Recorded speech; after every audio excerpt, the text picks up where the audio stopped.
Yeah, holler if you hear us. Let's see. 3 times the charm, hopefully.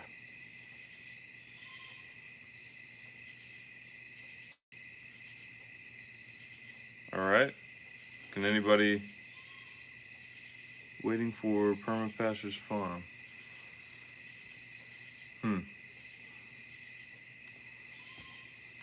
Oh, cool. They I can hear hear us you. now. Thank you, Emily. Thanks, old. All right. Okay, that's better. Okay. 3 times the charm. The pimp patrons.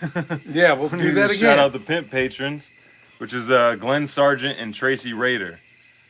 So thank you to everybody on Patreon. But if you're a pimp patron, you get a shout out every live stream. And yeah, all So, right.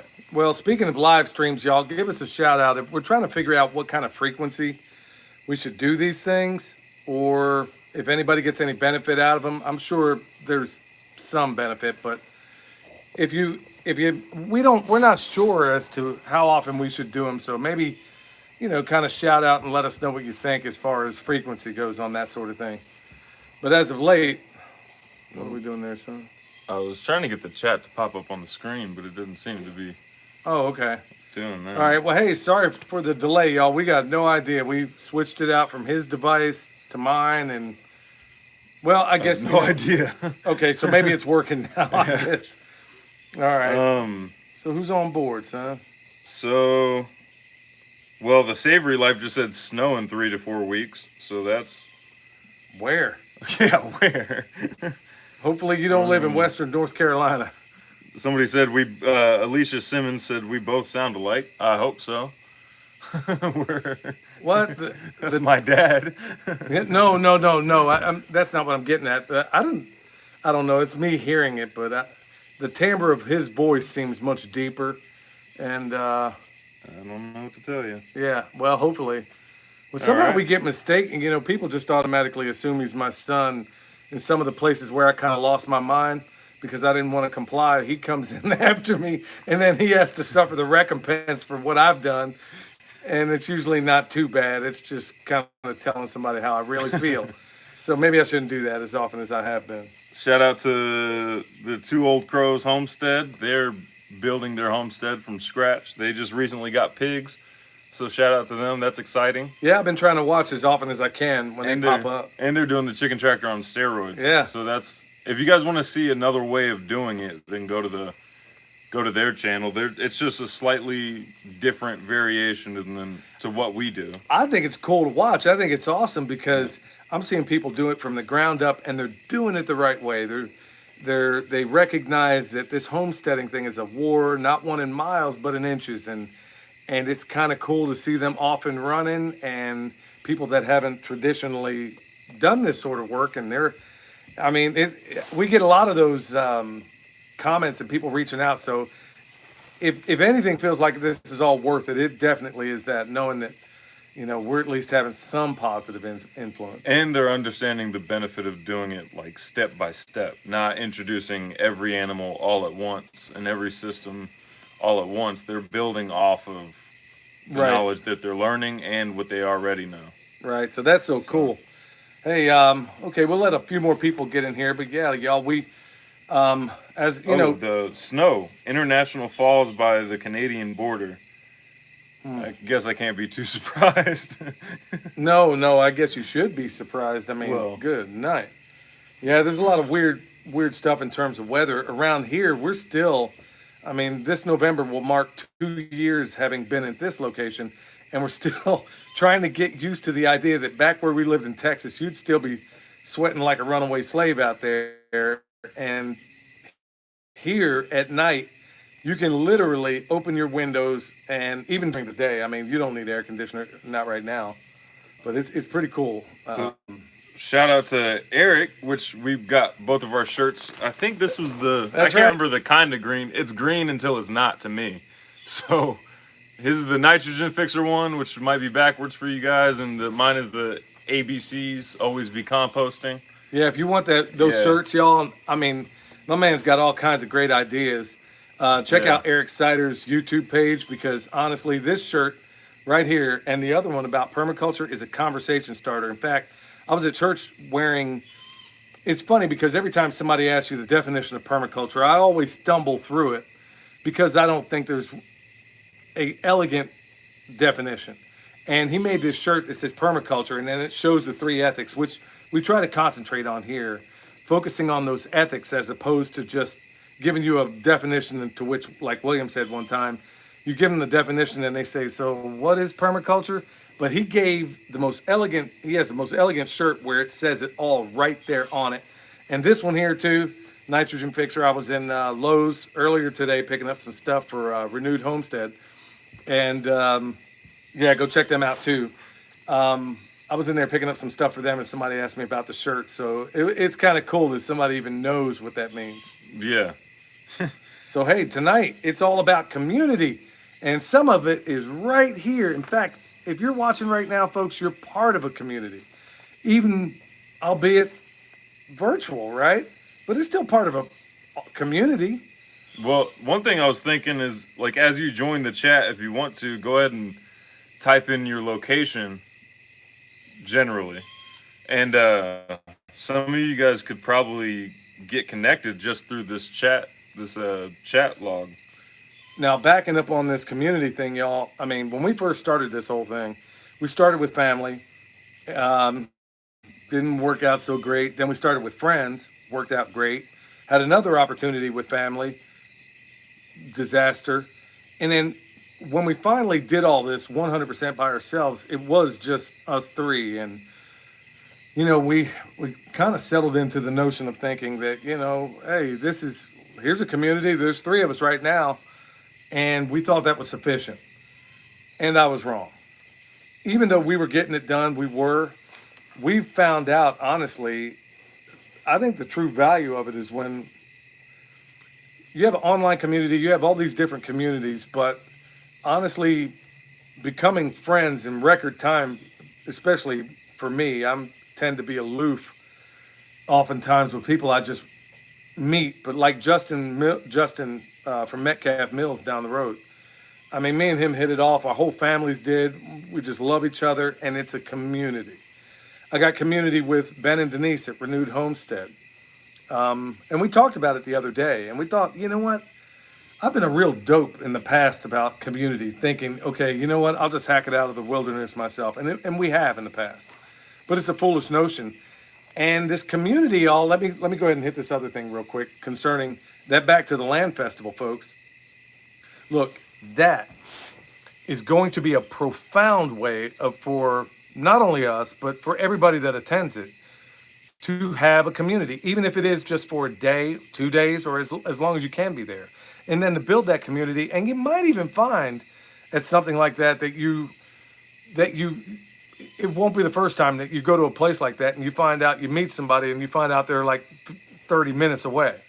So we're going to be there. I'm going to be processing a pig, and we're going to eat it right there. That's never, to my knowledge, that's never been done at anything like this. And folks, until Sunday evening, Matt and Gabby are basically, they're in the chat also, by the way. They'll be answering whatever questions you have on that. But there's a promotion code from now until Sunday. If you want to get in on it, it'll knock $10 off the price. And the promotion code, it might be a shock to you, is PIMP. PIMP, and for those of you here, it should be easy to remember. Yeah, so PIMP is your what do you call those? The discount code. Yeah. If you go to the backtothelandfestival.com, get your tickets, put in PIMP, you'll get $10 off, and that lasts until Sunday. So, and Matt and Gabby, they're in the chat. If you guys have any questions about the event or anything like that, they're in the chat. So if you throw a question into the chat, they'll see it and they'll answer. But a lot of people are responding with their locations and stuff like that, and there's quite a few in North Carolina. Really? Yeah, there's one in Weaverville. Who's in Weaverville? Mandy Thomas. Huh. Yeah. We'll have to say hi and meet up sometime. Maybe we need a little get together around here somewhere. There's somebody moving from or back to North Carolina. There's people in Kentucky, Louisiana, Central Arkansas. This one lady, Jade Moore, She says she's in the Texas Panhandle and she's having a hard time finding people. I understand. Yeah. I understand. We weren't. We'll get to that in a minute. Yeah. You want to keep going, or let me address it, or what? Yeah, go ahead. Yeah. So that's kind of what we ran into also in Texas to a certain extent. I'm probably going to agitate a few people, but folks, I mean, this is where okay, I will try to temper my response a little bit. When we lived in Texas, one of the problems we ran into is I met some fantastic, wonderful people. I did. But there's also a mindset there in that part where for some reason, this whole notion of growing your own food, I mean, I can't even tell you the number of times, and this is no joke, when we were going to put in orchards and stuff at certain places, and the response would be, and I'm telling you this is the truth, and I quote, "Who is going to pick the fruit?" I kid you not, they didn't want fruit trees because they were asking who was going to pick the fruit. I'm like, I didn't even know what to say. And it happened more than 3 times that I'm aware of. So there is, depending on where, despite that, okay, despite that being the case where we were, believe it or not, through this platform, whether it's YouTube or some social media, I don't get involved in any of that stuff. YouTube is about as far as I go. He handles social media stuff. But believe it or not, that's going to be your best avenue because strangely enough, you're going to find out that no matter where you are, there's at least one other person doing what you're doing. And strangely enough, like where we live, Justin, I could probably throw a rock if I threw it hard enough and probably hit his place. You're going to hit a lot of trees. Yeah, I'd have to have a really good arm on me, but you get the point. And we're meeting them more and more. Many of them we met right through YouTube. I mean, so many wonderful people we met right here that have maybe reached out to him for a consultation or have asked questions privately through here or other platforms. And you build these communities. It's a little frustrating for me because I don't necessarily. I understand this is a digital world, but I'm a walking anachronism when it comes to that. I don't believe I was meant for that kind of time. So I prefer to do my meeting with people in person. We can hug each other's necks. We can shake hands. We can laugh together, have fun together, kid around, cut up, all that kind of stuff. And that's why I'm looking forward to this festival so much is that I understand everybody's they feel like they're in a weird kind of limbo. I spent an hour or more even talking to Matt and Gabby earlier. Remember, check out Sovereign Village Project and Finding Country. That's where Matt and Gabby can be found also. And they're also in the chat, as he said a moment ago. But, you build these communities, and that's the cool thing. This virtual stuff is all well and good for those so inclined. But frankly, folks, like I said, I am a walking anachronism. I prefer to see you face to face. I got a good immune system, and I ain't worried about whatever's out there. So, whether I win or lose fans on that's not my concern. Leah C says she's in the DFW Metroplex. Can't really find anybody. Hit up Nicholas Bertner. Right. He's in Plano. Well, he was in Plano. I think he's at an undisclosed location for reasons of security, therefore insecurity. So, yeah, reach out to School of Permaculture. I'm sure they can. There's a ton of people around the DFW area, but I think Eric Sider also in this chat would also have opinions about that area. There's just other areas where it's a mecca for homesteaders, permaculture, and things like that. And yeah, they are around there. They're just not as plentiful as in the area we are right now. Yeah. There's a Gardening with Goody. He's in East Texas. That's where we were. Oh, he enjoys this community, meaning the community on this live chat and stuff like that. That's pretty cool. And then Two Old Crows Homestead. Does that mean they aren't willing to harvest their own food? Yep. That's exactly what that means. We saw it even with our own family. I mean, this is no joke. We saw it with our own family where there was a bumper crop of blueberries. Blueberries. We're not talking like things you don't want to eat. Who doesn't want to eat blueberries? Bumper crop of blueberries. Eggs. And, okay, I'll say it. These were family members. If you were to go out there and get all the eggs, which we did, that was, I was maintaining 3 chicken tractors on steroids at the same time, by myself at that time. And like I said, they felt that was part of the problem with now this community thing can be a double-edged sword because you'll find in some areas, and it was every time with family, where you put in all the work. I don't care, pigs, chickens, eggs, it doesn't matter, growing the food. And then when harvest time rolls around, oh, lo and behold, who shows up? Or you get the harvest and they have the audacity to wonder about, where's my share, homie? What? Your share is in front of that TV where you were the whole time and we were out here sweating it out. So, folks, this community thing is a wonderful thing. But like George Washington said, and I've said before, it's a dangerous servant or a fearful master if it's used improperly. There's a guy from Brisbane, Australia. I don't envy your location right now. Yeah, sorry about the troubles you guys Everything. are having over there. Yeah. Yeah. I heard it's just gotten even worse, actually. Yeah. Yeah, I mean, there's a lot of comments with their locations and stuff. Rebel Jack says, howdy, folks. He's at work, so he can't type right now. That's But- all right, man. You're at work? He's at work? Yeah. Hey, bro, take it from me. You only need to work hard 2 days. First day to show them what they're getting, and the last day to show them that they didn't get all of it. I'm joking, by the way. Yeah, there's just a lot of locations being typed in the live chat, which is cool. Cool. Keep shouting them out, y'all. Holler if you hear me.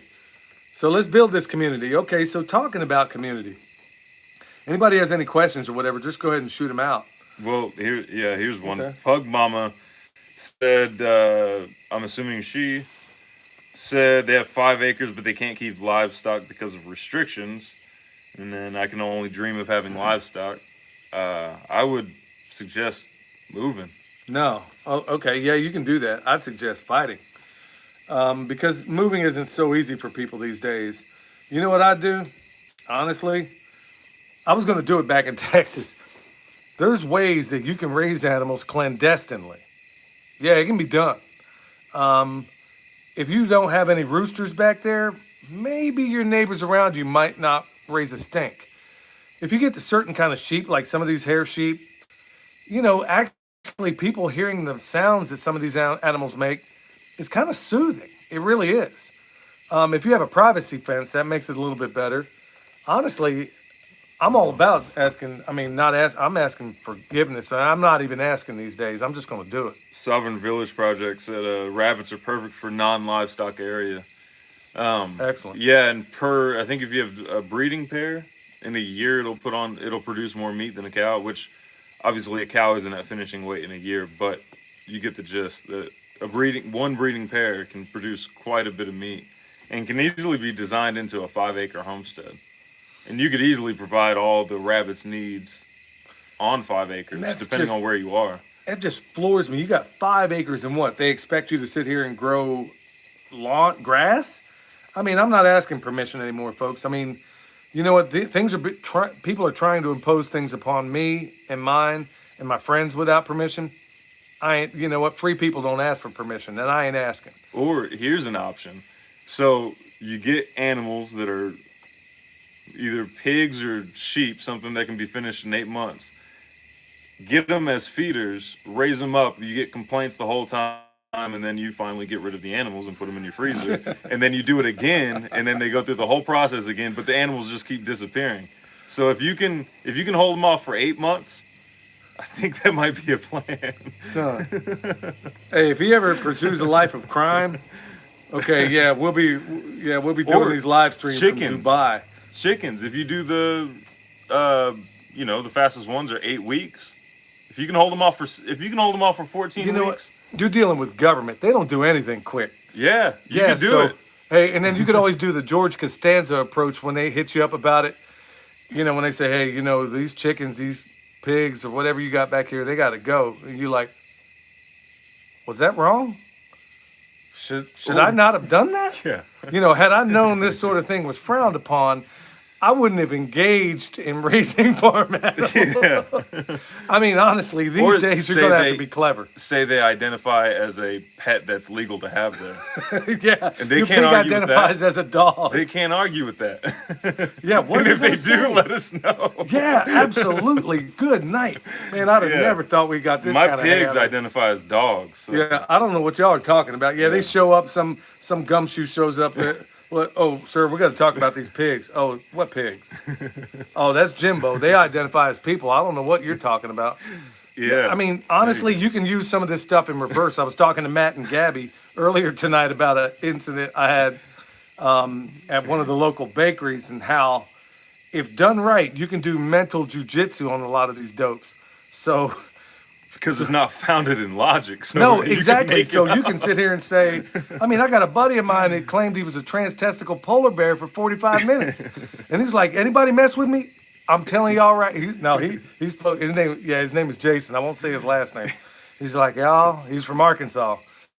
And he talked real low and real slow. He said, y'all, I want y'all to know I'm a trans-testicle polar bear. And I'm telling you what, y'all keep making fun of me, and somebody's gonna get mauled. I'm gonna require my own bathroom facilities and all. So I don't want to hear no. And he'd say it straight faced. He pulled this off. No, I said 45 minutes. He pulled this off for like 3 days. So everybody, they were like, okay, we got to play along these days. I guess he's a trans-testicle polar bear. Yeah, so much about community tonight. Who knew this thing would get off the rails like Yeah, that? so that's how you get around HOA. Because likely the people that are running the HOA are falling in line with all of that stuff anyway. Well, and so. there's a lot of people out there that get off on trying to tell you what to do.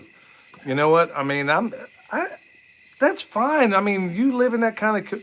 There's some people that wind up in these HOAs and then they make a transition into this lifestyle and they're like, well, man, how do I make it work? Honestly, I would be trolling these people like till the cows come home because with any bureaucracy, the only thing that happens fast is when they want to get your money. So that's about it. What's up? Just the comments. Disagreeable or? Well, hey, if you're gonna do this, don't waste the complaints on goats. get pigs or sheep, because goats are gonna cause an issue, and if they get out, you're definitely, yeah. Yeah, and plus it's a management issue. You get some hair sheep, and you got a privacy Yeah. fence or whatever the case may be. Look, just send my mail to the county jail because I ain't playing along. I mean, I'm not, you know. And if you can, keep them in the back of your property so that from a distance they kind of look like fluffy dogs. So Yeah, you- just tell them, look, my sheep identifies Great Great Pyrenees. Pyrenees. Yeah. Yeah, cool. We got that figured out. Yeah, there you go. See the benefit of community, y'all? We tell you about guys that pretended to be trans-testicle polar bears, and then we also find out collective ways in which to get around a diabolical HOA. How about that? Sunny Preps, you said your Wi-Fi stinks and you'll catch the replay. I just got 11 acres and trying to set up a permaculture system. Awesome. Where you at? Did you say where you at? Didn't say. And if you guys need designs or anything, or if you need just a phone call consultation, hit us up on Instagram. Bone sauce and comfrey. If you guys need bone sauce or comfrey, Well, bone sauce, after a conversation, they may think it's something you put on barbecue. yeah, Bone sauce is not for eating. We don't want that problem, y'all. Bone sauce is a deer repellent that we make here, and it is the cat's meow. Don't believe me? Go check out Deep South Homestead. They've talked extensively about it, and a number of others have as well. You never finished with that guy with 11 acres. Oh, that was it. Yeah, if you need help with design or just a phone call consultation or an in-person design, hit us up on Instagram. Well, and also check out. I mean, honestly, Bone sauce is available, by the way. yeah, if you want to just check it out at the website, y'all. Also, as far as this community goes, like I said, it's a double-edged sword. You got communities on here. I mean, you got some people tripping, acting up or whatever. And then, of course, they always tend to weed their way out of it. Even when you have those in-person, like I said a moment ago, I like in-person communities. And you're always going to have that outlier, that person, that guy, gal, whatever the case may be, that's going to seek to cause drama. And, you just got to deal with those. You can do it hopefully peacefully and nice. But there are times in one particular community where it doesn't end so well because you have some serious personality issues, or maybe you're dealing with a first class narcissist, as we were. Hey, JD had a specific question about chop and drop and comfrey. They said, I want to plant comfrey for two reasons: attract pollinators and chop and drop. When is the best time for chop and drop, please? Wait until after the flower is done. I live in zone 10. So, the general rule on chop and drop is when your precipitation is higher than your evaporation. That's the general rule on chop and drop. Comfrey is a little hardier than your typical chop and drop species. We do it All year long. all year long, Yeah. like when the plant gets big. But you want to be careful that you don't do it all at the same time, or else you'll have a bunch of angry bees. Well, depends on when you catch them too. If they're flowering and everything, believe me, the bees love it. And a lot of the honey we gave away before, there was that comfrey honey, and I think it's the best. I mean, obviously I'm partial to that, but when it comes to the chop and drop, when it comes to comfrey, we take it every single day. In fact, I didn't want some gratuitous commercial of, hey, buy our comfrey because of all these animals. But honestly, every single day, twice a day, we feed these pigs and chickens, for example. And I'm telling you what, I can go out there and drop the freshest vegetables to these pigs, and I can put a handful of comfrey out there. They will go to the comfrey every time. So we extract it every single day. Oh, shout out to Deep South, by the way. They're saying hi to everybody. Hey, Deep South, friends and mentors, y'all. If you don't know who Deep South Homestead is, go find them out on YouTube. It's the best homestead permaculture YouTube channel out there, better than ours even. In fact, I get my inspiration in a lot of what we get. We get a lot of it from them. So I can't thank them enough. Great mentors, both Miss Wanda and Danny as well. And I'm looking forward to seeing them pretty soon. So I couldn't be happier about that. But as far as, let me finish on that comfrey. Yeah. So we chop and drop it, but don't necessarily take the whole top. Some people say take the big leaves. Some say take the small leaves. I'm here to tell you, these pigs, I can drop some, just, what they typically rice and beans and stuff like that. I can sit there and give these pigs some rice, and I can drop a handful of comfrey. They're going to eat that rice, but I promise you, they're going to eat the comfrey first every single time. But we're also noticing that as they eat more and more comfrey, they eat less and less mineral. So they're dynamic. The comfrey being a dynamic accumulator, it's not so much you got pollinators to some extent, but it's not. There are other things that are better at that. And we better go get Mom, because Miss Wanda's saying she needs to see Mom. Yeah, Miss Wanda. She's Michelle was dealing with her little animals, and I think she's in there taking a shower. She's usually so tuckered out by now that this is her bedtime. She was trying to call or try to set up a meeting to call Miss Wanda the other night, and it didn't work out. I can't remember what happened exactly. It's that time of year for us where other folks have been harvesting. A while back, folks, we're harvesting animals. We're harvesting a lot of plants. A lot of this stuff we don't film, and we should. And we're doing a lot of canning. This is just par for the course for us, and we tend to forget that other people would benefit from seeing us do it. But if you want to see the best, you want to see an expert on canning, once again, go check out Deep South. Max 11 Ian, I think. First time watching your videos, and I can't help but chuckle that you're basically twins. He's my dad, so there's that, if you didn't know that. Hey, maybe that means that I don't look as old as I really am.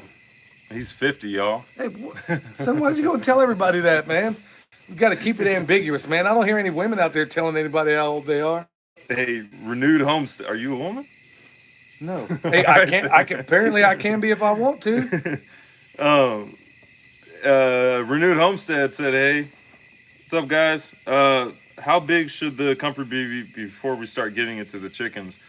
Now, the thing with the comfrey is that you're going to find a lot of mixed information as far as like liver toxicity and stuff like that, and overuse. Jeff Lawton, his rule of thumb was to pick the big leaves to feed to the rabbits, and I think the reason for that was because the rabbits will die for no reason. They just die. but the older leaves are supposed to be lower in whatever toxins that are damaging the liver. But the Germans just recently did a study. They're the newest study, and they couldn't find any like amount that would produce toxic levels with the same strain that we're selling, Bocking #4. Right. And also to that point, I don't know who came up with some of this stuff. It may be the same people that come up with the reasons why you can't use certain medical remedies for certain thing that may be going on right now. I think maybe the same people wrote about comfrey, because I'm here to tell you, I can sit here and feed. I've done it. I can sit here and feed these chickens nothing but comfrey, and they will eat it. But they also, I wouldn't do that in a static environment, because in that chicken tractor on steroids, they always have access to protein in the form of those piles. Those pigs, I can give them nothing. It doesn't matter the size of the leaves. It doesn't matter whatever. I'm not telling you to do it. I mean, I got to give that caveat in there. I'm not telling you to do it, but I'm telling you, with us, we give them, it doesn't matter what the leaf is, they will eat every bit of it, and they are absolutely, positively healthy. And in fact, they will eat it and get completely full and not touch their food. And so that's why on a homestead, if you can take some of that comfrey and turn it in with your animals, and honestly also, if your animals have good opportunity at free choice, I have never witnessed an animal that will kill itself eating the wrong thing if they had an opportunity to eat free choice. So don't leave your animal static if you can help it. There's some cases where you got to, and you might do a deep bedding type of thing. But if you got them out in the land and everything, if you give them opportunity, 9 times out of 10, that animal knows what not to eat. Or the things they tell you are poisonous, they'll go ahead and eat it. They just know when to stop. There's therapeutic amounts to a lot of these toxic plants. Yeah. Well, Eric, it's funny that he just popped up, because I was about to say he has a really good knowledge base on that.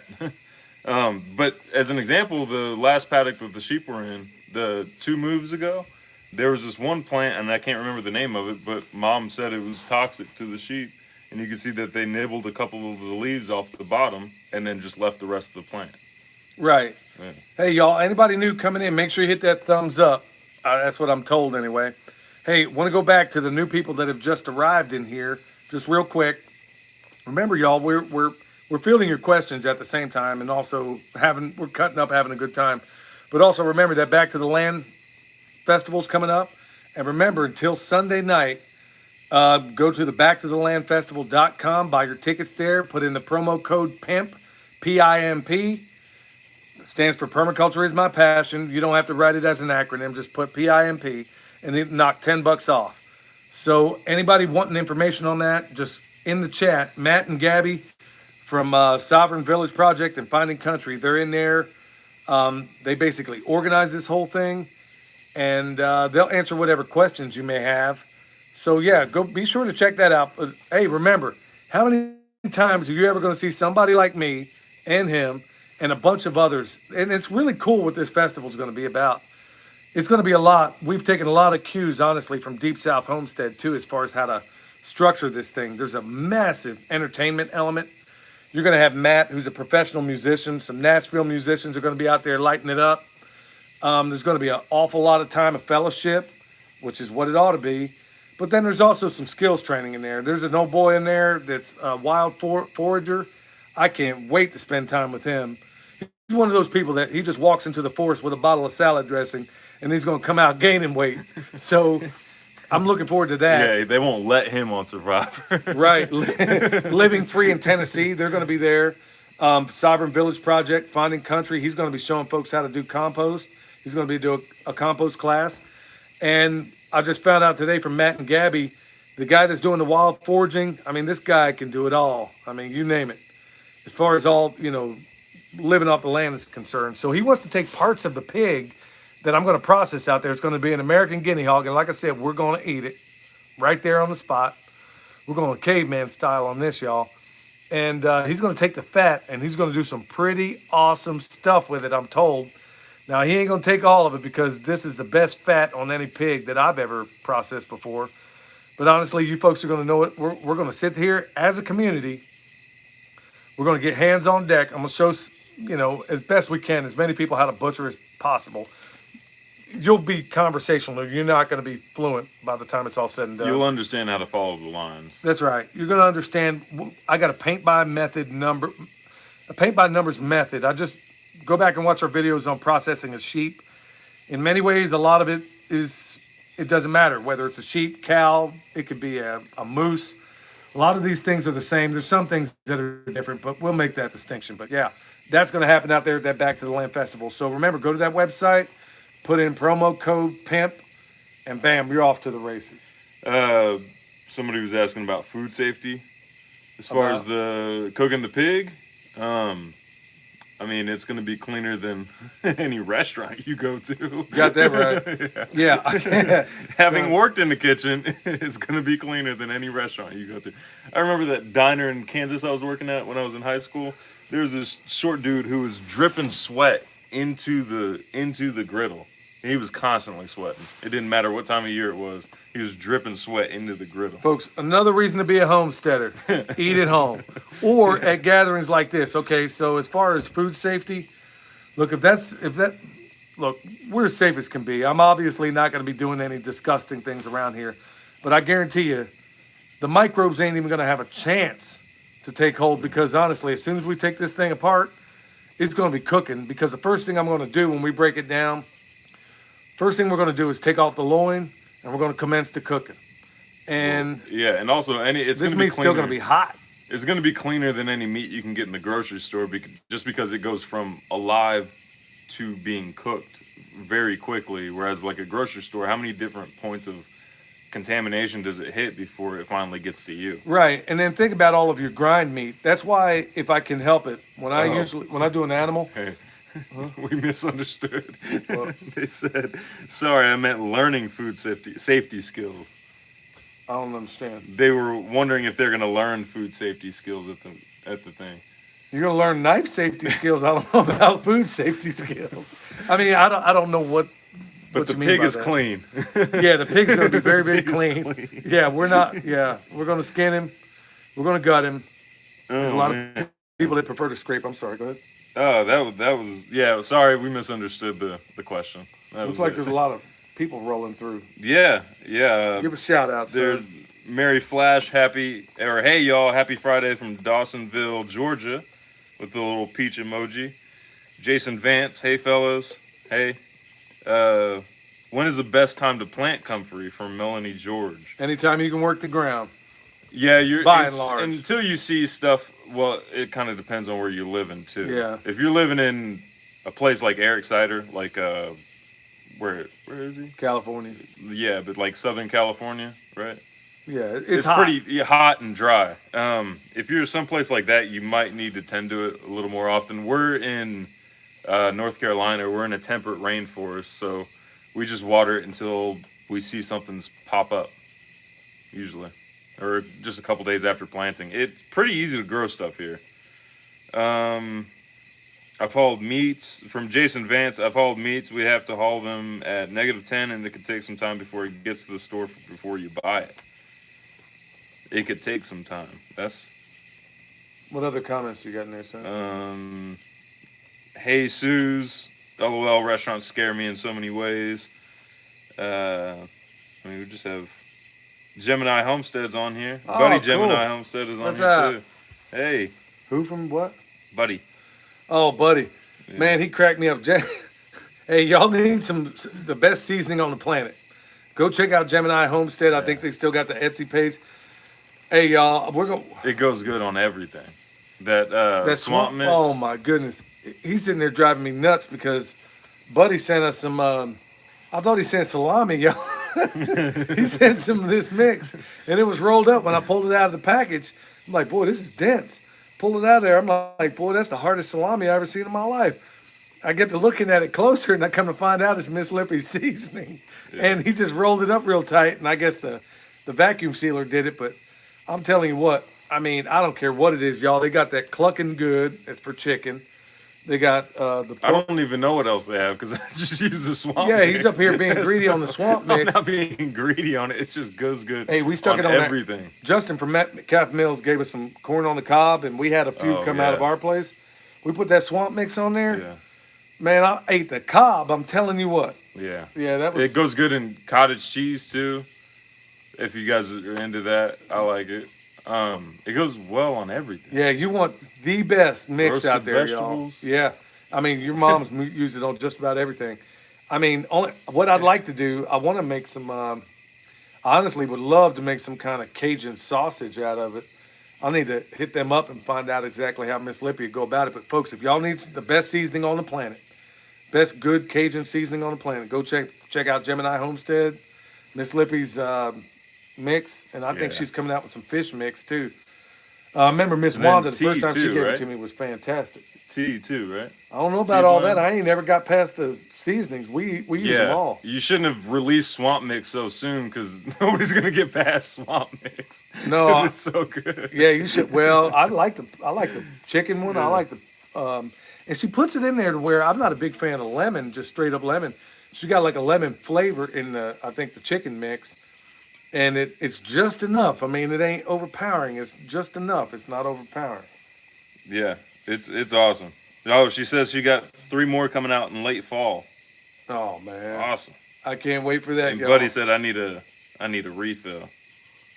Huh? Buddy said I Buddy, need a refill. don't send him nothing because I'm telling you right now, he's just totally greedy on this stuff. I'm not. We still got a little left, but Yeah. y'all, I'm telling you, I am not overstating it. I am a butcher. I made plenty of sausage, and I got to hit them up. I mean, I thought I had a real good recipe when it came to like this jalapeno sausage and stuff like that. I got to hit them up. I know all about cutting meat, y'all. I know how to make sausage. I mean, we even did barbecue the other night with a leg of lamb, because I like to Yeah. use cuts, y'all. I don't do more videos of this because I just think most people ain't into it. But I did pulled pork the other day with a leg of lamb, and what do you think? How did it turn Oh, out? it was off the hook. Yeah.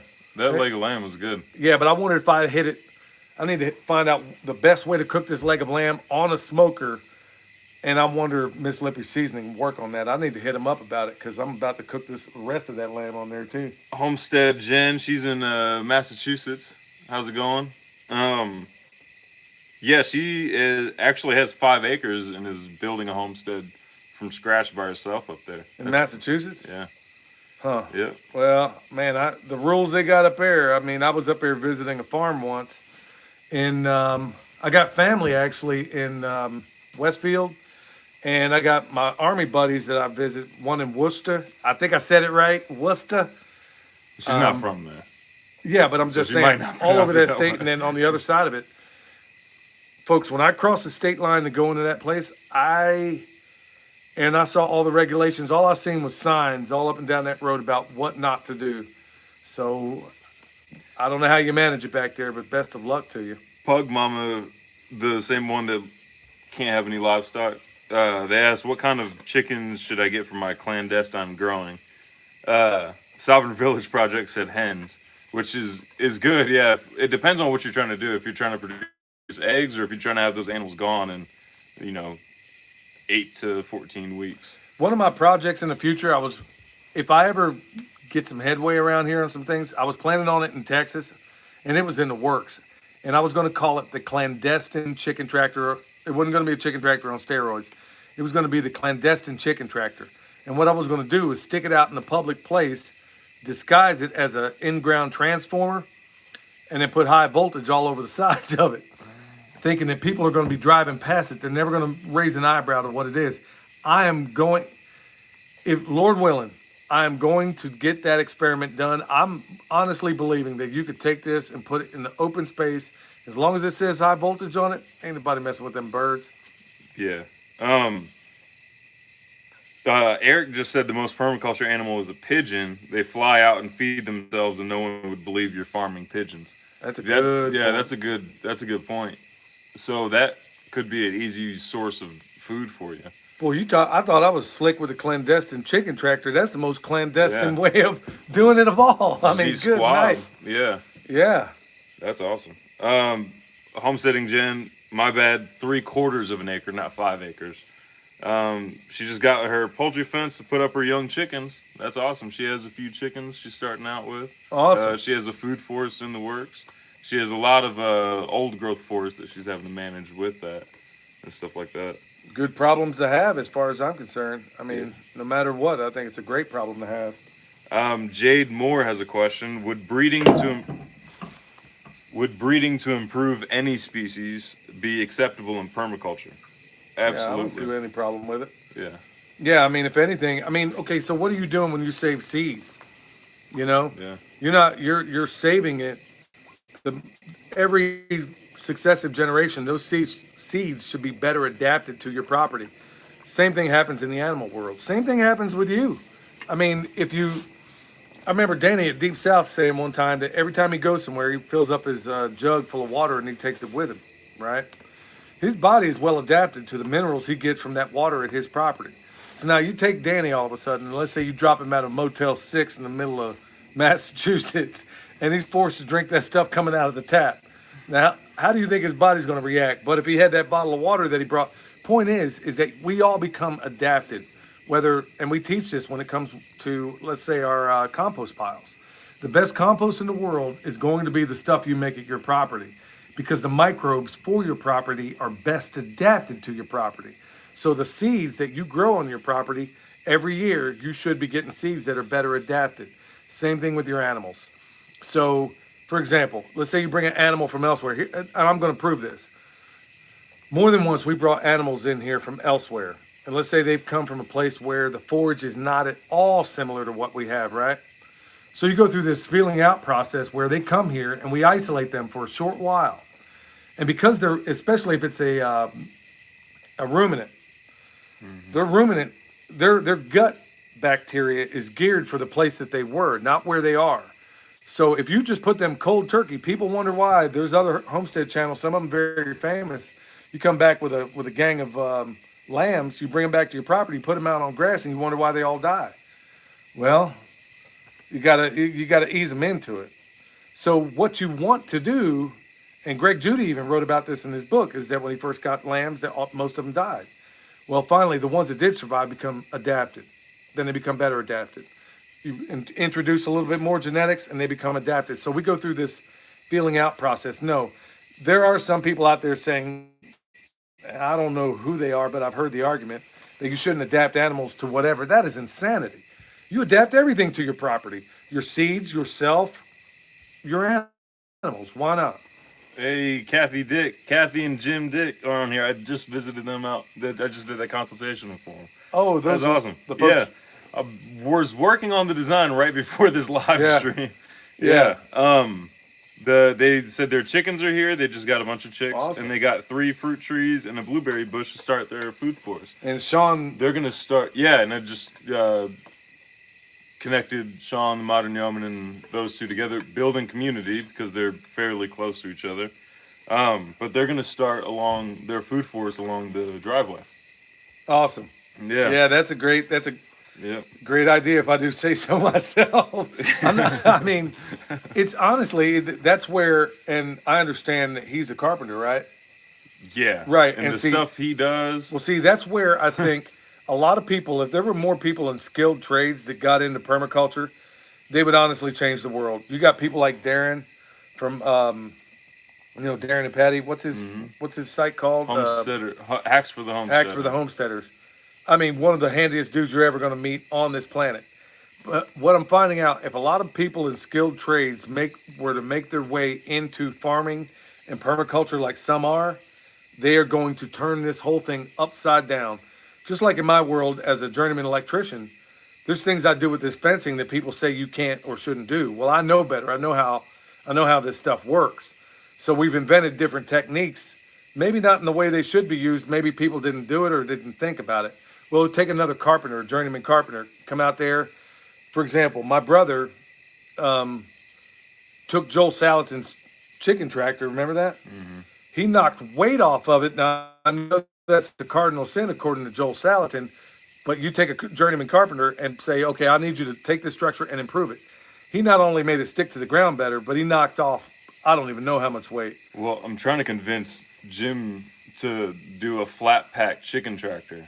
So that way the people that are coming from the tech industry and that are that's a getting good into idea. this, they don't have the carpentry skills and they build like an overweight, oversized chicken tractor that they can't move.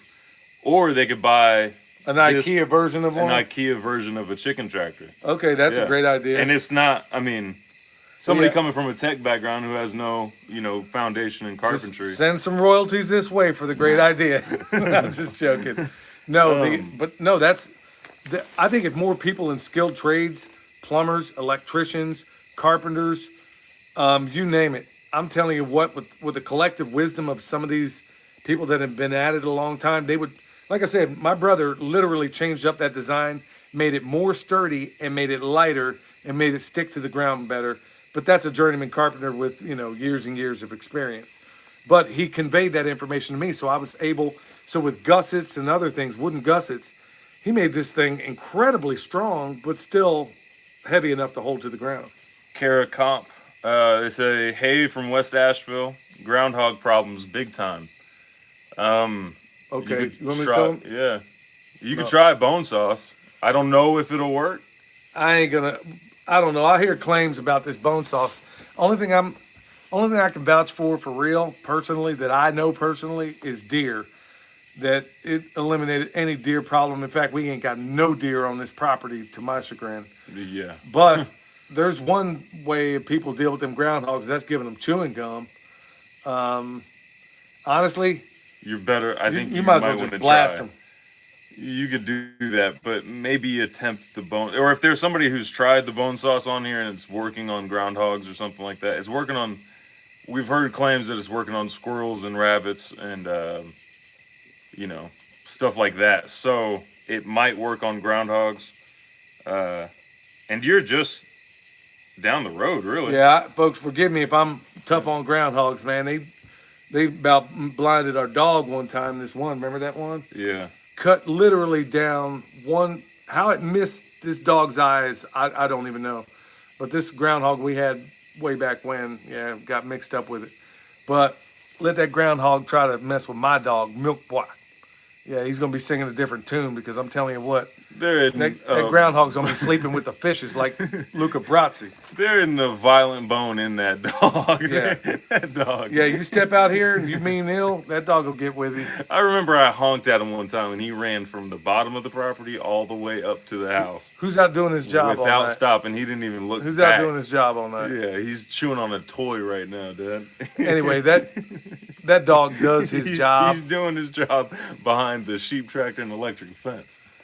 So he's doing his job. He's still in the training mode. So anyway, that dog, yeah. He likes to cuddle. There's just a bunch of comments.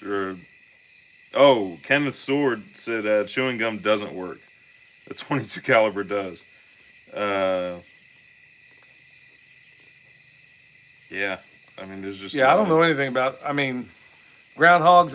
To me, I got my way of dealing with them, and it ain't no chewing gum. I can guarantee you that. But I haven't had any groundhog problems out here. I imagine in time we will. But when you put some of these systems in place, part of doing that is when you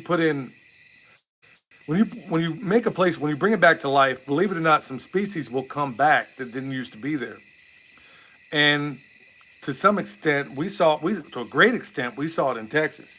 It was deafening out there in this place we rebuilt in Texas, where there was nothing out there. You didn't hear birds, you didn't hear anything. But when you do that, you're also going to bring in some of the things that maybe you don't like. Now, in that case, there were some rattlesnakes out there. There were some other things out there that you don't necessarily like. And it all happened in a season. So these things can happen quickly in certain areas. Yeah, there's a lot of comments about pests right now. Like S. Hodson said, we suddenly have a family of foxes. Jesus says, groundhogs talk. They know not to be there. JD asked if there's a milk cow in our future. Not to hear Michelle tell it. That's I don't think anybody here really wants to milk. I'd rather trade for it, honestly. Yeah. Going right back to community, y'all. This is where community is invaluable because Michelle grew up milking, and frankly, it's not a pleasant memory for her necessarily. And that's fine because there's people out there that love to milk and they don't like processing animals. So there's people out there that love to milk, and this is where bartering. I mean, we talked about it before, folks. All that triple ground mulch we got down there, we bartered for honey, for probably $200 worth of honey. We probably got, I don't even know how many yards of wood chips. But that's where the milking is. Let's say it's something you don't want to do, or something, it's people out there that don't like to process animals. Well, I don't wake up in the morning dreaming about it, but I love the art of butchery itself. So there are people out there that would be more than willing to trade raw milk for what we have, and those are some of the things I would prefer to exploit. It's just milking just ain't something. Believe me, I love the cheese, I love the milk, I love all that stuff, but I'm going to outsource that, or I'll trade for it, or I'll just buy it outright. But I'm reasonably sure we can find somebody to work on that. But no, there's not a milk cow coming in our future. We got a bull coming here before too long, and he ain't for eating. He's for building this soil and building the orchards and everything else. We need his fertility on this property, and he'll also get outsourced from time to time to go work with some folk. Well, with the folks we know over Renewed Homestead, it's kind of cool. This goes right back to that community thing again, where let's say we got the bull and they got cows. Well, they don't want to deal with the separation issues. Well, we got a bull here that's knocking things out for us. They got cows over there that need babies. Okay, so that's where our bull Coco will come into play. And so it works the same thing with the sheep, where they have rams and we have ewes. You know, we can borrow the ram for a little while, and then we can split the ewes. So that way you can think about it, folks. Think of how, if you have relationships like this and you can cultivate those relationships, think of how much of a combat multiplier that is. And you didn't have to buy one bit more of land. You now just made yourself way more profitable and way more productive. Well, not only productive, but more ironclad, you know, just by having relationships with people with mutual interests, where you have commensal, not parasitic relationships. We've been down those before, where you have a commensal or a mutualistic relationship, where each of you you hold a little bit in a different part of the building process, just like Ben and like Denise said the other day in one of our last videos with Renewed Homestead, which is like the benefit that all of us have is that not one person can know it all, and we don't. I know, but no. I just want to make sure I hit that, because this thing is about community. So think about those things, y'all. I'm giving you real life examples of things we've walked into and have worked out with others to build that community. Kathy Dick is asking, how does she apply to the bone sauce to her raised beds? If you do apply it to the raised beds, what we did was apply it to the side of the top board and also the side of the bottom board.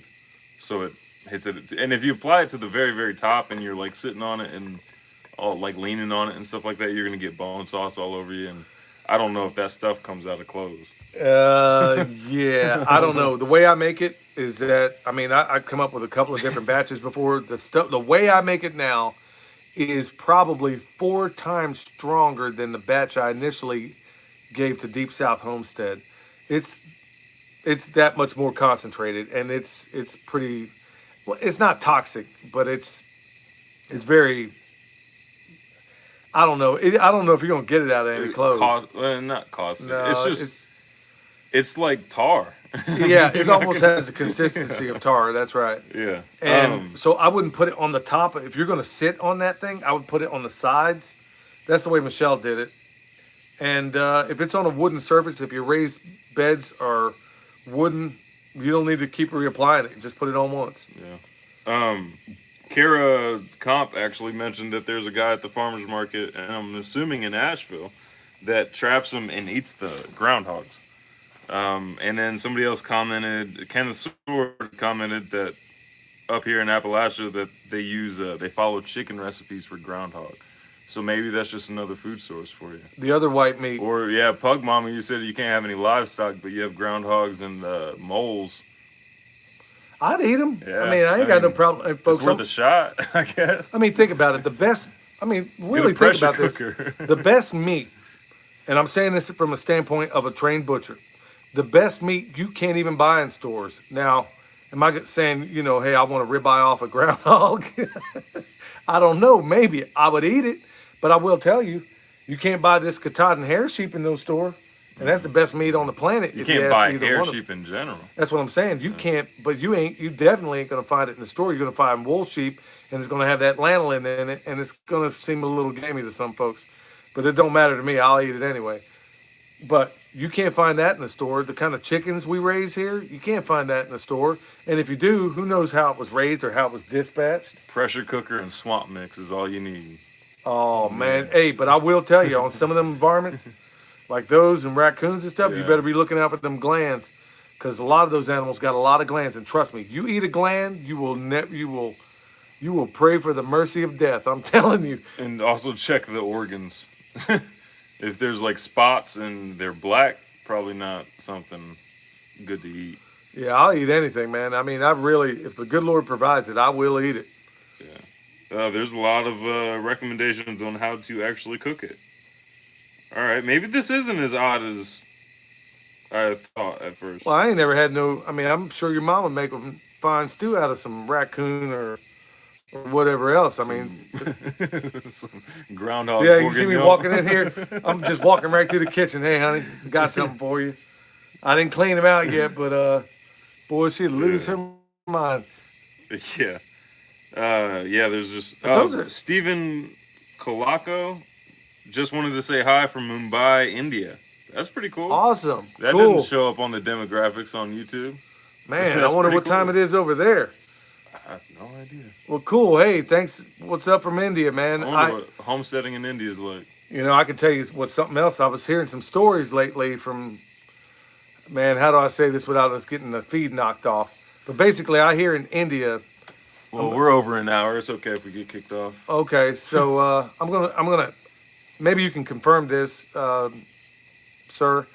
But in India, I hear that pretty much a lot of what's going around has been knocked out using a substance that we are told is used on horses. That came from several reliable sources over here.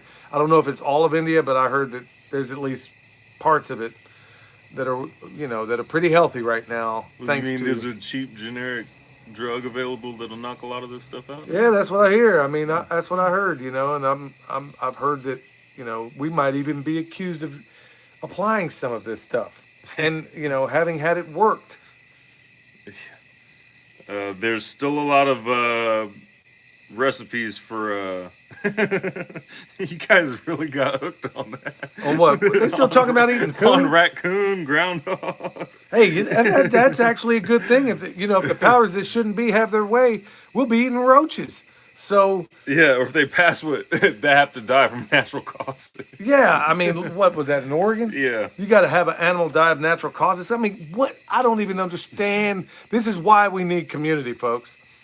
This is why. This is why I'm going to be at that, unless, notwithstanding some massive calamity that I have not yet seen, I will be at the Back to the Land Festival, and I'm hoping to see a lot of you there. Like I said, go there, put in, promotion code PIMP. Go to backtothelandfestival.com, put in PIMP as the promotion code, knock off $10. I hope to see you there, because honestly, there's so many of you people right here in this feed and in the virtual world that honestly, it just does wonders for our soul just to be in the same room. It's like every time I go over there and I visit, whether it's Justin from Metcalf Mills that comes over, or Jason and Lorraine at Sow the Land, or Renewed Homestead the other day, like me and William have been over there helping out with their house from time to time. And honestly, we are so starved, I think, for good conversation, at least I am, that I got to really,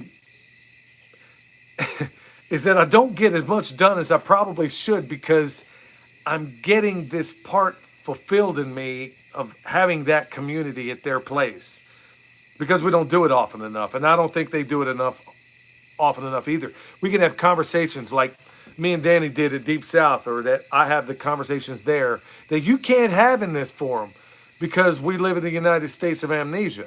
But it's kind of cool that within this community, that's why if we can kind of maybe wet our beaks in this virtual community and then somehow shake hands legitimately in the real world, that's even better for me. It really is. Well, and we're all just kind of agreeing that the internet exists. So it kind of helps if you can make that in-person connection and stuff like that. And homesteading online in an online community is helpful for like, tips and how to type stuff, but it's like we need a spot like excavated. Nobody online can do that for us. You know what I mean? Yeah, well, that's a really good point, son. Yeah. Or like with, like the logs we need or some of the timbers we need for this earthship. Yeah, it's nice to hear virtually how some folks would do it, but it's so awesome that we have a community of folks around us that we are cultivating and that they cultivate with us, where it's a mutualistic relationship. It's not a quid pro quo. Don't get me wrong, folks. And I want to really point that out, son, is that don't ever, if you're that kind of person who does something for somebody else on the basis of what you might get out of it, you're going to be a very lonely person in time, and I think you deserve to be. I think you should do it because, well, I'm not going to tell you the reasons you should do it, but I do it because I'm just thankful that I can be a blessing to these people I call my friend. I mean, I thoroughly enjoy having the ability. My name means protector. His name too, by the way. I'm the fifth. He's the fifth. I'm the fourth. But yeah, we're not very original in the name department. So my name means protector. It also means, Wilhelm, will helmet, will gird your loins for battle, so to speak, And so I take that to heart. But also in this community space, if you're doing things for a quid pro quo, it's not ever going to work out great for you. It really is. I've never done that. I've never done things that way, but I've been around people that, well, I did this for you. You got to do this for me. No, that's not how it should work. You do it because you want to, because you can. Well, also, yeah, I think your intention behind the homesteading might be different as well if you're into that. Right. Yeah. Maybe you're in it for the wrong reasons, because in this kind of community that we do things, I don't seek payment. And I don't think that I should. I mean, I'm not saying there's nothing wrong with getting paid with certain things, but when somebody helps you out, my goodness, just, a good meal together is payment enough. Or just having that, being in the company with a person that you can at least share some of these ideas with is more valuable than this fiat paper that we got going around. So just keep that in mind too when it comes to this whole thing. If you're going in with the wrong intentions, you're going into this to be rich, well, you can hack out a living doing it, but I don't know if getting rich is maybe in the cards for you. There's a lot of people commenting that they don't have homesteads, but they're like doing gardening and stuff like that, and they're doing what they can. That's a homestead. That's right. Your closet, you know what? That balcony. Go check out Eric Steiner again and see what that man did on a balcony, for crying out loud, facing the wrong direction. My man had a pond up there on a balcony. So don't fish in it. So what makes the farm, son? The farmer. So that's right. Yeah, if you can be growing mushrooms in your closet. Yeah. That makes you a farmer. That's right. Don't think that you got to have a straw hat and you got this quintessential illusion of what a farmer should be like. I remember one time when I was farming at my job, I was building a food forest in this place in Texas, and I was doing it on the job, and they said, the guy's wife comes up and says, well, he doesn't look like a farmer. And I just kind of laughed there. I'm like, yeah, the programming runs deep, because the farmer looks like me. It looks like everybody, looks like a woman, looks like a man, looks like everywhere in between. There's nothing. So we got to get out of that thinking. Nobody looks like a farmer. You're a farmer for a whole variety of reasons. If the lights are flashing, it's because the bugs are collecting on the light right now. So. Yeah, but it's so cool out here right now. The weather's so nice that the bugs aren't really all that bad. Yeah. Kenneth Sword said, I keep wanting to say sword for some reason instead of sword. I keep wanting to call him Kenneth Sword. Maybe that's how he rolls. Maybe that's how he pronounces it. He says, give without seeking payment in any way. It will come back tenfold. I couldn't agree more.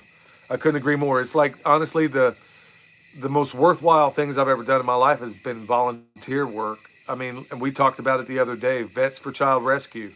That's my passion. I think I was put on this planet to do maybe a limited couple of things. I think as far as vocation, there is nothing. I've done a lot of them, and there's nothing on this world I'd rather do than what I do right now. But as far as helping out others, Vets for Child Rescue, that's the child sex trafficking that goes on is abhorrent to me. It is the scourge of our time. And if I can raise as much money and awareness to bring that to an end, I will. I have strong feelings about the people that harm these children. And yeah, I mean, that's where I feel most fulfilled. Even though we only raised maybe $500 for them last year when we first kind of started this YouTube thing, it was still $500. I mean, you know, From y'all. from our supporters. So we thank y'all so much for. But that amount compared to that amount was a lot for the smaller following that we had at that time too. Right. So And we'll do it again all of December. Anything we sell, 99, not 98, not 99, 100% of everything we sell will go to Vets for Child Rescue. We'll do that again in December at the end of the year. yeah. Kenneth Sword said SORD, so it's sword, not sword. I can't help but think you're a Wu-Tang Clan member or something like that. Well, I don't want to see a photo of you so it doesn't ruin this image in my head that I have for you. Yeah. There's just, what's happening with our pond project? We haven't sealed it yet. Our plan is to start feeding the pigs down in there. The who, what, when, where, how, and why and how. They're gonna go down. How and why?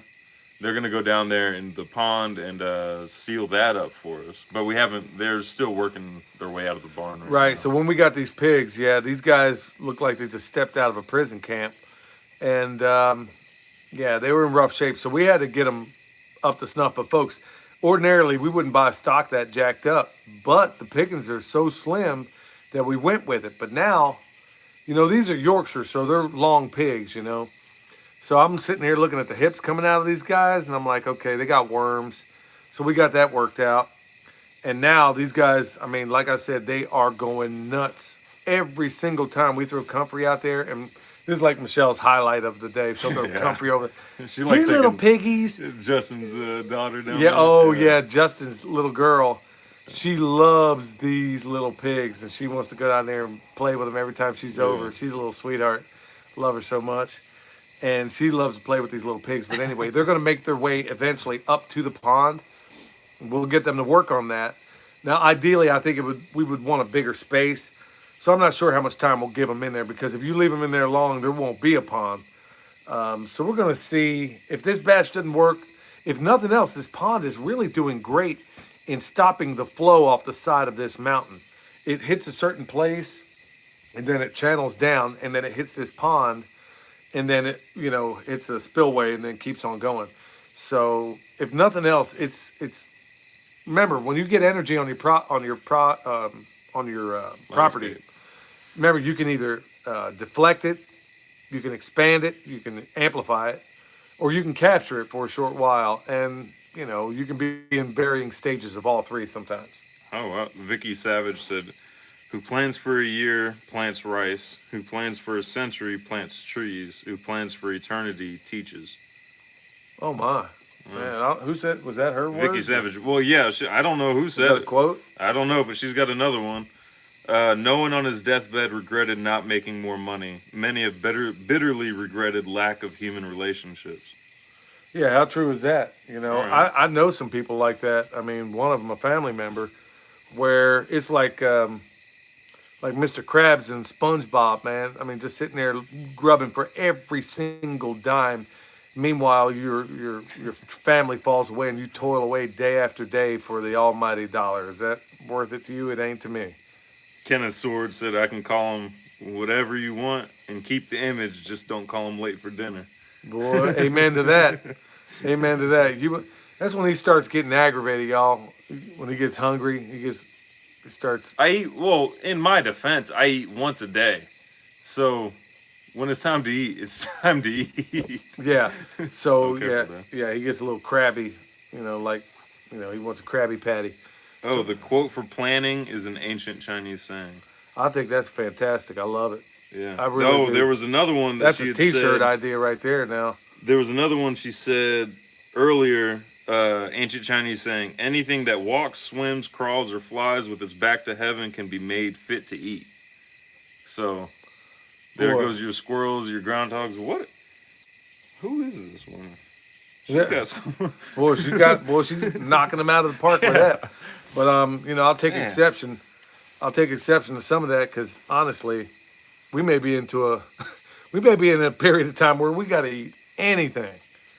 I mean, he already does. I mean, only thing he won't eat is tomatoes, which raw I eat tomatoes. tomatoes. I just don't like raw tomatoes by themselves. If there's an aftertaste to it, I can't explain it. You I've eat them tried. Cherokee purples. Those are different because those don't have the aftertaste. Those you can't even call those tomatoes, dude. Those things are completely different. Yeah, well, we got the last of our tomatoes right now. We were going to have like our version of a BLT tonight.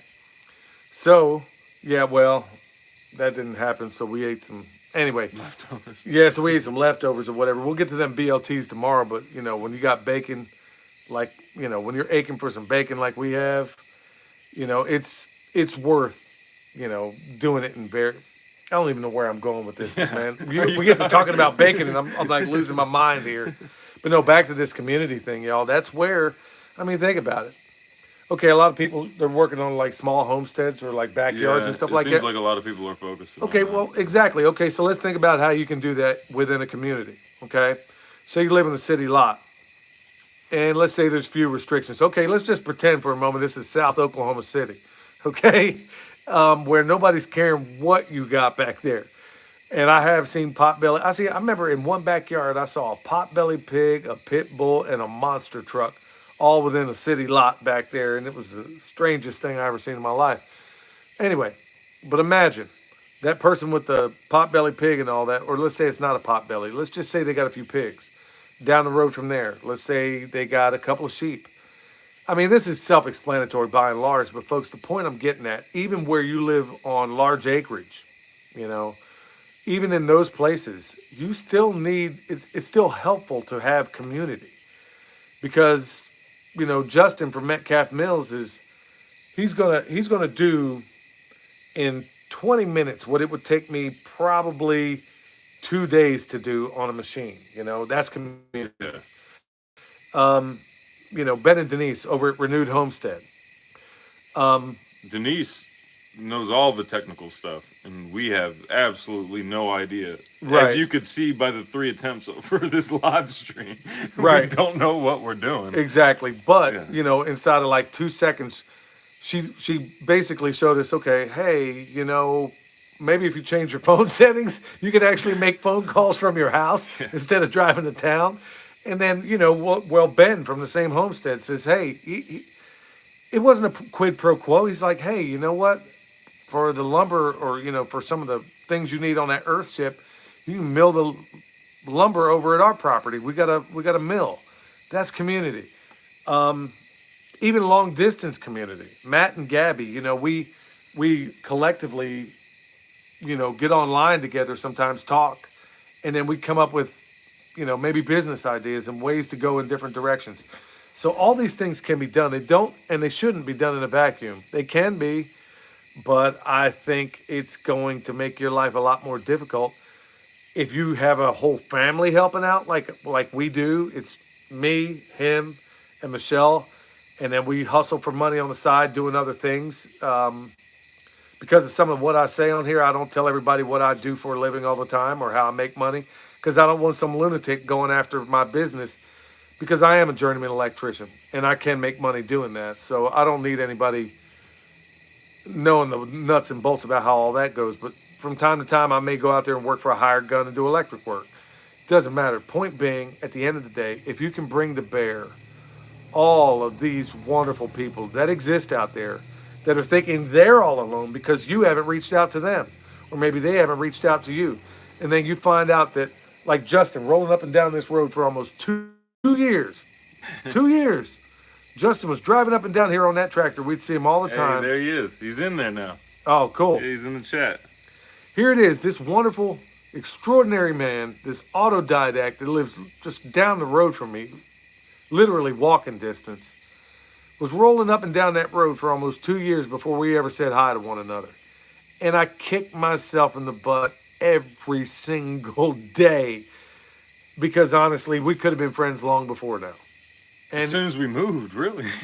right, we could have been friends long before because then he gets down here and then we realize, man, we just love, you just love being in their presence. And then Ben and Denise, they were, they're friends. But then we also say, man, we need to get together more often. They came over, we watched a movie one time not long ago, and they made the best popcorn I ever had in my life. Yeah, And that's then a Ben, science to them. no, yeah. Ben's out there like a freaking alchemist. Yeah. And he's like, dude, you see him in here working on this He's popcorn, got and I'm his like, own special popper. I'm like, dude, he came over with the popcorn maker He came over with the popcorn And maker popcorn. and the popcorn. and the butter. He had his own butter. He had his, but honestly, he made the best popcorn. I know this sounds crazy, folks, but it was the best popcorn I ever had in my life. I was as full. I was like that fat little yellow Pokemon thing. I was already full, and I'm sitting there eating this popcorn because it tastes so freaking good. But that's community, y'all. I've never had popcorn anywhere near that good in my life. Ever.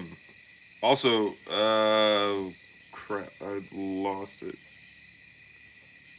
Oh yeah, Two Old Crows Homestead. They said they read the One Straw Revolution, Awesome. and it's completely contrary to everything we've been taught. Wow. So they actually, They folks, just finished it. Yeah. I talked to Eric from Eric Sider's YouTube. He had said something. I'm pretty sure it was him. Mentioned something about talking about the books we read. We're avid readers. I haven't been lately, but I'm telling you what, that's one of the few books I've read twice. I'm usually one of those people that when I read to remember. So I kind of like burn things into my mind. When I read a book, I usually remember it, a lot of it anyway, the important parts. That is a book I read twice, and not just because of the information in it. It's because even though it was translated from Japanese, there was a prose to the how it was written that just it just cuts right through you. And yes, it is the polar opposite of everything. It's the polar opposite of everything we're told that we should do. And it tells you how backwards everything is. It also explains it also explains permaculture, why you don't need to be an expert in any particular discipline. That honestly, if you manage that soil, you're off and running. And then Gemini Homestead, as a little side note, another part of community. You may have somebody. The reason why I'm thinking of Gemini Homestead, Miss Lippy all the time does these videos about cooking. And She said good night, by the way. oh, okay, cool. She just made me think of something else as far as community. There's a lot of old folks out there too. Some people would maybe call me an old folk. But honestly, think maybe how some of those folks fit into your community, not only with their joint and collective wisdom, but also maybe some of these folks maybe they can't get around like they used to. Maybe they can do some cooking. Because there's a lot of people out there that enjoy that sort of thing. I love to cook, but I ain't got time to do it all the time. But Miss Lippy, if she's... am I an old folk? Yeah, no, I am saying I'm probably older than she is. But I will say, Miss Lippy, if you and Buddy wind up down here, don't think you ain't gonna act like if y'all needed this as a fallback position and you wound up in North Carolina, I can tell you ain't gonna be doing the cooking. I'm sitting there watching these videos, salivating like Pavlov's dog, and I'm like, how does Buddy not weigh 500 pounds? I don't even understand it. She sat here and made this. She made this bread pudding out of blueberry. What was it? Blueberry. Mm-hmm. She made. Oh no, it was bread pudding out of blueberry muffins or something, or some kind of bread. I was like, dude, this is genius. This is absolute genius. I could taste it through the screen. And she's cold-blooded for making a video like that. And oh, yeah. Justin put out a video today going to get some sang. Some sang. Yeah, some ginseng. Yeah, so check out Justin at Metcalf Mills, y'all. You'll be glad you did. Yeah. A lot of awesome generational. That's an 8th-generation wizard from this place, and it's been a joy to learn so much from him. Yeah. Oh, blueberry muffins, by the way. Was it blueberry muffins? Mm-hmm. She's out here made bread pudding. First of all, I know some people call bread pudding a depression kind of era thing, but banana pudding, bread pudding. My grandmom used to make rice pudding, and well, we didn't believe me. It was rare we ate anything sweet because I could tell y'all stories about that, but that's not important. But when we did, it was anything. It was bread pudding. It was something that she could repurpose. Skill Billy said, "Big hello from Kansas. Love what y'all are doing. Are you guys ever back this way? Would love a community building homestead consultation. Hit us up on Instagram at Permapastures Farm if community building homestead consultation. Yeah, we That'll can be lead you. interesting. If you're in that part of Kansas, I think you are. There's probably some folks around there I You know. know. I think they reached out before, but I think Okay. I know what part of Kansas they're from.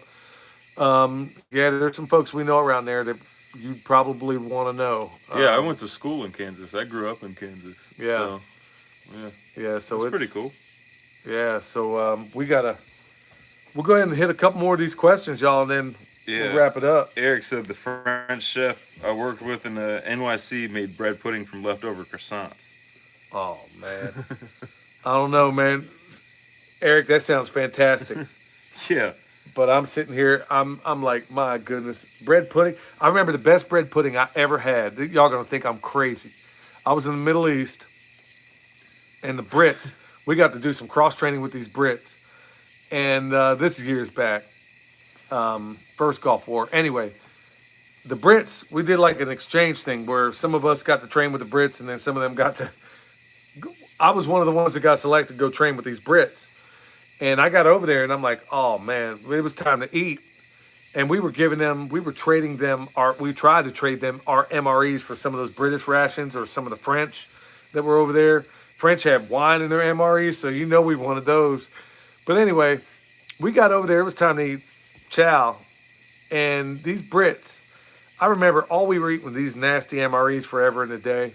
We get over there, and the Brits actually have a real deal tent with air conditioning in the desert. We were living in, like, literally on the sand, fighting with, you name it out there.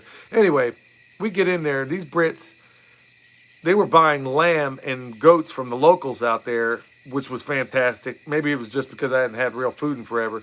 But they were sitting there making they were making like Monte Cristos out of this. I don't know what was in it. Bread pudding. I'm getting there, but they were making Monte Cristos. We ate lunch there. They had Monte Cristos. All the Monte Cristos they had left over, they made this bread pudding and made a custard out of it. And I'm telling you, it was the best bread pudding I ever had in my life. And it was probably jacked up. It was just my taste buds were so jacked up from being over there. But it was the best bread pudding I ever had. JD said, if your neighbor wants to sell that 15 acres instead of leasing, would you buy it? Oh, well, it all depends on the conditions. You know what, folks? I mean, these days, I'm kind of partial to... Look, it's like Greg Judy says, and I totally agree. It's not that you own the land, it's whether or not you control it. So let's say somebody has a piece of land that they don't know what to do with, but you do. Are you better off buying it? Well, if you can get a long-term lease, probably not. Think about how much profit and food you can extract from that land and also improve that land at the same time, and you didn't have to buy it. So I'm better off leasing. 9 times out of 10, I'm better off leasing for a whole variety of reasons. Now, unless that person wants to sell, I would like to think that maybe I'd get first dibs at it. What were you saying? Oh, I was laughing at Kathy Dick's comment saying, that's right, reel him back in, William. Keeping you on track, Dad. Dude, Thank you, Kathy. how do you weave a story, Thank man? You you. can't tell a story like that. How am I going to say it was? They make Monte Cristos, and then they took it and make bread pudding out of it. It was basically a peanut butter and jelly Monte Cristo, which I don't even know how you do that, but it was a peanut butter and jelly British version of it. Except no, they call it, hey, Mike, you want a That's Monte Australian, Cristo? Dad. Huh? That's Australian. Same thing. I'm sure they don't Now, think Australia so. was a penal colony, right? I guess it's become one again, but yeah. We actually have some 2 people from Australia watching, so I'm No, sure no they'll have offense, responses Ozzy. for that. I'm joking, y'all. I'm joking. It's just some of my Yank humor, huh? Yeah, maybe not so cool for some of y'all. Oh man. But hey, that community, y'all, we're probably going to get to the point where we're wrapping it up. But hey, I just want to bring you right back, come full circle with this thing. community, something that I did not appreciate for years because honestly, I've been burned so many times by being in a community that I've really been reluctant about building more community, especially after we got here. It's like we've been burned so many times, teaming up with the wrong people sometimes, most almost always family, that you become so jaded that you don't even really want anything to do with anybody if you're not careful. And then you got to wake up and recognize, But it's you also have to take the chance. well, who wants to do that after you've been burned so many times? You get to the point where like, okay, screw it. I don't want to take the chance. Well, Dad, we're trying to convince them to build community, not Well, talk them out of it. well, no, I'm telling how I made that transition. I was to the point where I'm like, okay, I'm done with it. I don't ever want to do it.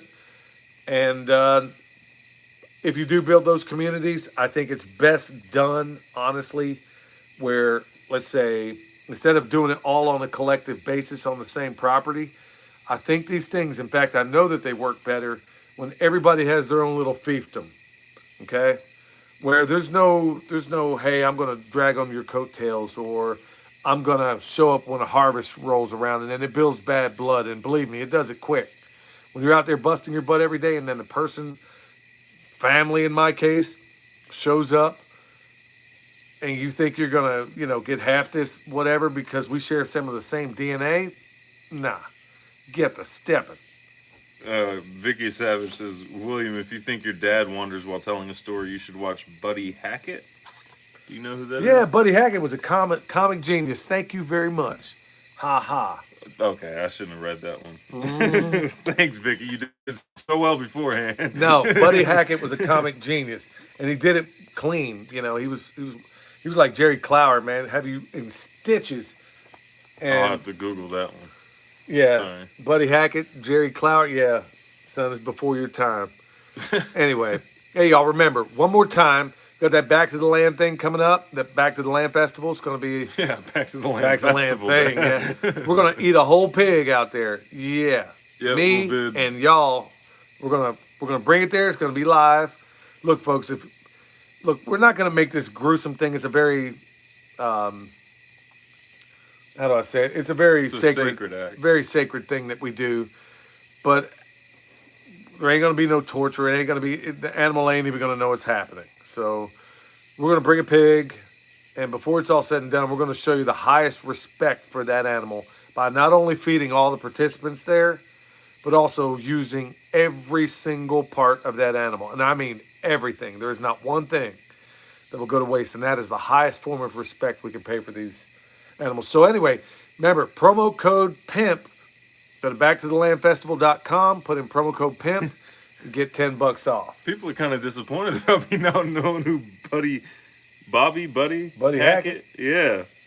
Sorry, y'all. Yeah, I I slipped on that one, y'all. He doesn't know who Buddy got Hackett is. growing food down. You know who Carol y'all. Burnett? Okay, do you know who Carol Burnett is? Yeah, she was in the. Go ahead. She You was better in that be right. one like Civil War comedian thing, right? What? Wasn't she in like some? It was like a show and it took place in like the South during. It was after Gone with the Wind. Civil- One of the Never mind. funniest skits ever in comic history is when Carol Burnett does Gone with the Wind, and I laugh. I crack up every time I think about that thing, where she comes down the stairs as Scarlett O'Hara, and she's wearing. She had to make the dress out of the. In Gone with the Wind, she had to make the dress out of the curtains. Well, she comes down, the curtain rod's still in the dress, and she's coming down the stairs. And I'm telling you, Carol Burnett is probably, I think, one of the funniest people in the history of comedy. But it's funny that the people I think that were the funniest, they didn't have to reduce themselves to gratuitous vulgarity or any of that kind of stuff. They were legitimately funny. Carol Burnett, Buddy Hackett, all those people. Harvey Korman. Jacob Miller, I think I'm pronouncing that right, said they're in their 20s. There's not many people that enjoy this lifestyle, and they want to know how to start their career to build their dream homestead from scratch. Any advice? Go apprentice somewhere. Go apprentice somewhere before you buy a piece of property and make a bunch of permanent decisions on it, because if you buy the piece of property, make a bunch of permanent decisions on it, and then go apprentice, you're gonna end up going and redoing everything that you did. Um, so yeah, I'd find some place that you can apprentice at. I don't know where you're located or anything like that, but well, I would recommend Australia, but Yeah, good there's luck that. on Yeah, that. good luck. I wouldn't. I don't Um, think they're even letting Joel anybody. Salatin, he does an apprenticeship. It's very selective. I mean, Yeah, it is very selective, but it's in Virginia. It's in the United States. there's other places. Yeah, Cody Holmes in Missouri. Even Greg Judy took on an apprentice. In the future, we may do something like that. I mean, if you're a weirdo, and you come out on here, folks, or you say, "Hey, I'm coming out to work," and you show up in, if you show up in Velcro shoes and a fanny pack, and you tell me you came to work, I don't know how long you're going to last. yeah. But honestly, apprenticeship, I think, is the best modality to learn anything. Um, College is overrated, and I'm saying that as a college grad. Same with Michelle. You want to learn the best way of doing anything, go out there and apprentice. I mean, that is the best way. Or Plus, even like learning the wrong way to do things. that's right. That's helpful as well. Well, and that's where the apprenticeship really, really helps. But at the same time, it also don't think doing some of these apprenticeships, everybody thinks you got to get paid for it. Look, I learned to be a butcher from the very best because I told them I will work for free. I will sweep the floors. I will do anything to get me in that door. And that's exactly what I did. And the second I got my opportunity to put my hands on a pig, believe me, I was not about to mess that up. But they didn't pay you anything. But in time, I proved to be good enough to where they felt bad not paying me, so they couldn't pay me in cash. So they paid me in meat, which was better than cash, if you ask me. I mean, I'm coming home with all this meat every day, and then if you did the numbers on it, I was actually making more in meat than more than what they would have ever paid me. But the value was in getting what's up here. Um, And so don't think that you got to go get paid to learn some apprenticeship. And I've heard that in some of these podcasts, these permaculture podcasts, where, oh, they weren't paying me enough out there. Well, is there value in the knowledge you're getting? If anything, you ought to be paying them, which I would have paid to learn the butcher's trade. I honestly would have. hey, Jasa Miller, contact. They're in Southeast Kentucky. Two Old Crows Homestead. You guys might want to contact with each other, see if that's something you guys would be interested in doing. You guys are both in Kentucky. Also, All in the Soil. Any East Texas homesteading advice? Plan for drought and plan for floods, because you Yeah. can get both very easily there.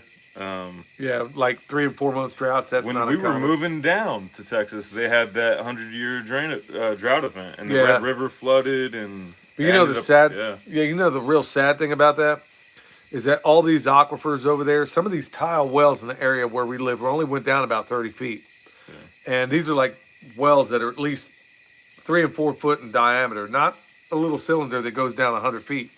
We're talking these things go down 30 feet. Some of them maybe 50 at the most, and they were finding people. They had to bring in water trucks to fill their well to be able to drink. How absurd is that? It would have had there been a little bit of water management around that place, your aquifers would never, ever, ever go dry. Everybody's in there. Nobody's capturing water when you ought to be. Nobody's trying to seep it into the landscape and put it into the soil.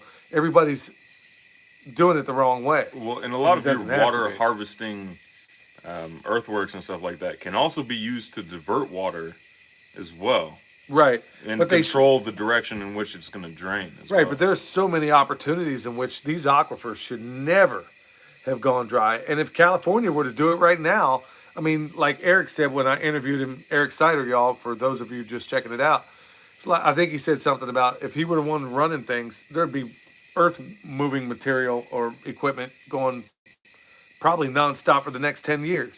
Just to basically harvest what you can.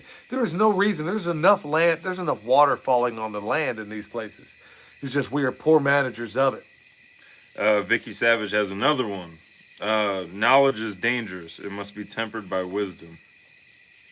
That's true. That's true. That's Yeah, true. 'cause Otherwise, you're a Gnostic. Because if you put a swale in the wrong location, that could be either a water harvesting earthwork or a mudslide.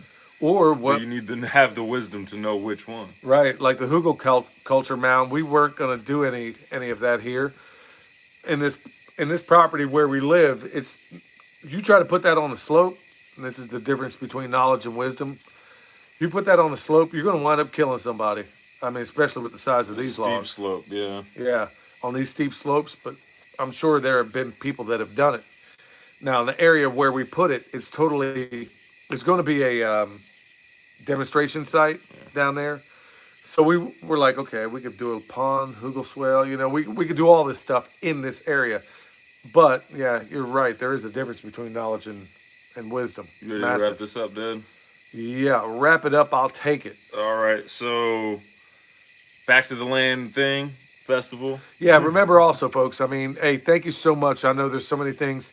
If you're tuning in on a Friday, you might be a homesteader, or you should be a homesteader. But if you want comfrey or bone sauce, go to the website. If you have questions or you want a phone consultation or an in-person consultation, go to our Instagram or email us at permapasturesfarm@gmail.com. Yeah, check us out on Yeah. Patreon if you want to support us over there. We put additional content over there. In fact, I think in some ways maybe even more valuable Yeah, Patreon. content in Patreon. A lot of that content is stuff that's too short it's usually on the fly and it's too short to make a full video. But out it's of. important. It is. But it's very like I did and one also stuff that we can't put on YouTube, like how to properly Right. kill an animal, right and stuff like that. And it's not you. So when we talk about dispatching some of these animals, we show you how it's done on that platform. I'm just thankful we have that because there are people that need it, who want to do this. With the cost of meat in the stores, that's important. So yeah, we do have additional, and I think important content over there that can't be shown on YouTube. They never let it see the light of day. So, and you get first dibs on whatever limited quantity content we sell. right. So, Right, and there are little specials we have from time to time, and we thank you all for your support. We thank you for tuning in tonight, and thank you so much. Make sure you hit the thumbs up on the way out, y'all, if you don't mind. And Vicky Savage, I will walk it with you. Just send an email. She knows what I'm talking about. Okay. All right. All right. Hey, thanks so much, y'all. Thank you for tuning in. Bye. Sorry about the technical issues. We'll see you.